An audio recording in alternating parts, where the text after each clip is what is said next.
Hey guys, welcome back to this C++ game development series where we are creating a simple 2D snake game using C++ and SFML. So in the last video we created the game over class to represent the game over state so that players can retry or exit the game when snake hits the wall. In this video we'll see how we can allow users to pause the game using a key input. So for that let's go to the process input method of gameplay state. Here I'll add a new case for escape key. Escape is kind of a standard button for pausing most of the games. So once we get an escape key from player, we will load the pause state and I'll add a to do note here for that. Now as usual, let's create a new class for pause state. I'll name this as pause game. I hope that by this time you are familiar with the steps for creating a new state. So to save some time, I'll copy code from mainmenu.hpp here. I'll also copy all necessary headers. We will keep the pause state simple and will not have any buttons inside it. Basically, I'll just display a text on screen which says pause. This text will be called m_pause title. And since we have removed all the buttons, we don't need these boolean variables anymore. Next, I'll copy all the method from main menu too. And we will also need the context as an input to pause game constructor. Now let's start defining these methods. For the constructor, I'll simply initialize m_context with input context.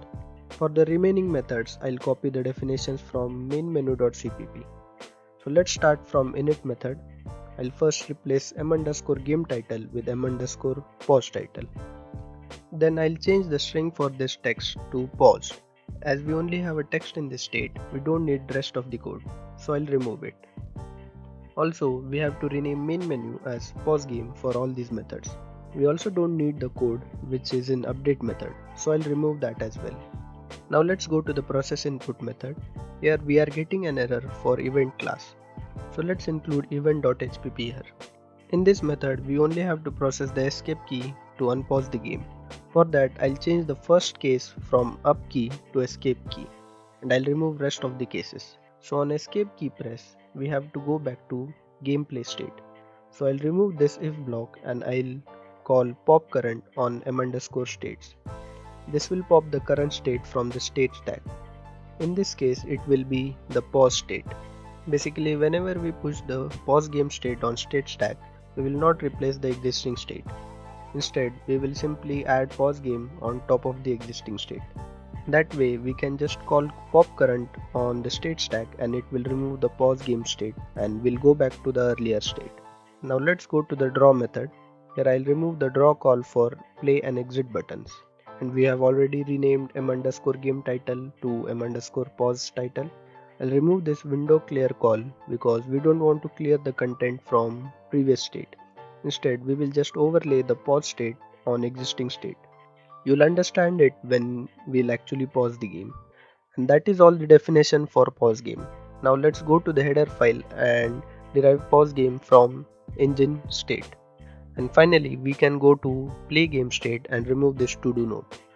We can now add the pause game state here by calling add on m_states. For pause game, I'll include the pause game header. And now if I build and run this code, we should be able to pause the game. So let's try that by pressing escape key. And yes, we are indeed able to pause the game. As you can see, the pause game state just draws a text on the existing content. This is why I removed the window clear call from pause game state. And if I hit escape again, the game will resume. Also, you might have noticed that pause title is displayed in the upper part of the screen. Let's try to move it to the center. But before that, let's remove this isOnWall equal to false from gameplay.cpp file. This is unused. So to bring the pause title to center, we simply have to move its -150 offset from Y direction. And this should do the job. Let's test this by building and running the game again. And as you can see, now the title is displayed in the center. Now that we can successfully pause our game, let's write some code to display current score while the game is running. For this, I'll go to gameplay.hpp and add a new SF text member and name it as m_score text. I'll use this to display the score in our game. Next, we will also need an int to store the actual score count. I'll name this as m_score and let's also include the text.hpp header here. Now in the gameplay constructor, we will set the score to 0 initially. Then in the init method, I'll set the font for this text. For this, I'll use getFont method from m_states and I'll get the main font. Next, I'll set the string for this text. For this, I'll write the string score space colon space and then I'll add the value of score to it. To convert m_score to string, I'll use std_toString. Now let's go to the draw method and draw this score text on the window, like this. This will keep on drawing the score every frame. Now all we have to do is go to the update method and where we detect snake's intersection with food, we have to increase the m_score by 1. After increasing the m_score, we will have to set the text for score text so that it updates score and it gets reflected in the window. Now let's build and run this code. I'll select play and as you can see, the score is displayed at the top left corner. It is too big right now, but we can change that easily. As you can see, when the snake eats the food, score gets increased by 1.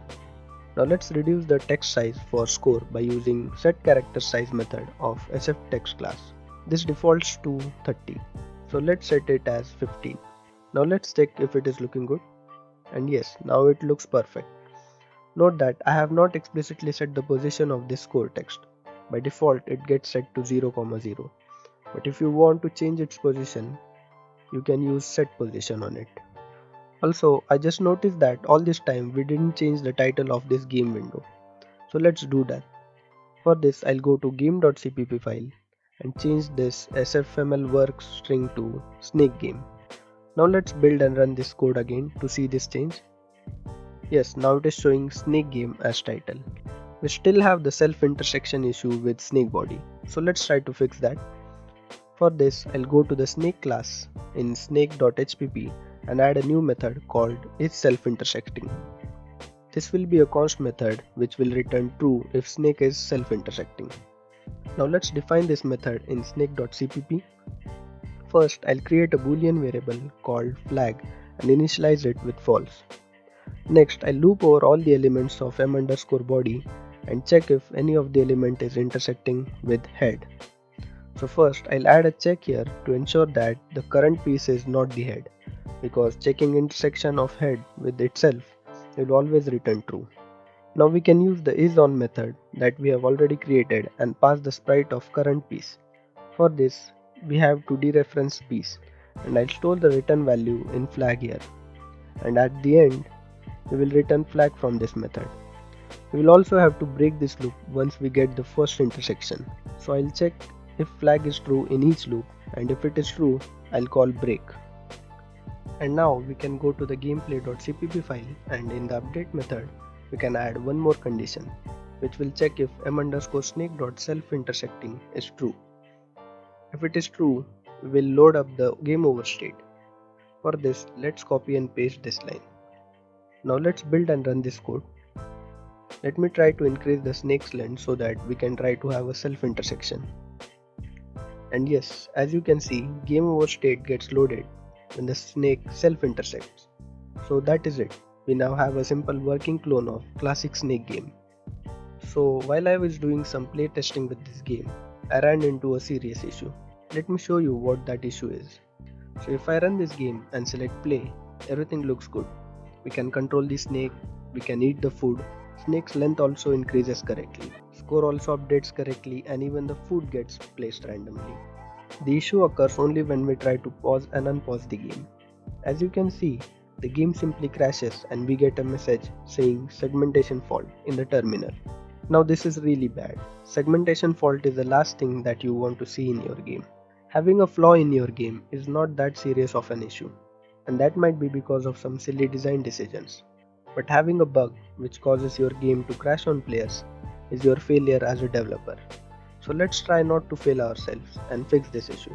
So the first thing you should ask is, what is segmentation fault? Probably the best way to find out is to search for it on the internet. So according to Wikipedia, this is a memory access violation, which means we are trying to access a memory location which we should not.